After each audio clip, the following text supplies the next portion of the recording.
हा हा, बाहेर मस्त पाऊस पडत आहे आणि चार्लीला या झोपाळ्यात बसून पाऊस पाहायला आवडतं.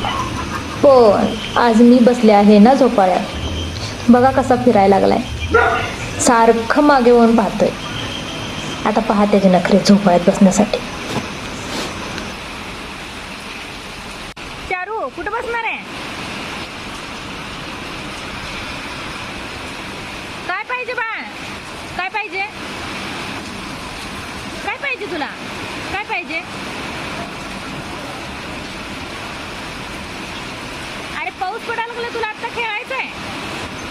इथं वर ये, वर ये. या आपण दोघी बसूया, ये. पावसात नको जाऊ. वर बसणार आहे इथं? बसणार आहे तू? चल बस, बस, चल बस, बस. तुझी जागा घेतली होती होय. बसा. पाऊस असला की तुला इथंच बसायला आवडतंय, माहिती आहे मला. हा झोपाळ्यात बसून पाऊस बघायला आवडतंय? सांग मला, सांग सांग. झोपाळ्यात बसून आवडतंय, पावसात जायला नाही आवडत? ते बघ संपला की गेला पाऊस. पाऊस गेला, गेला पाऊस. कुठं आहे पाऊस?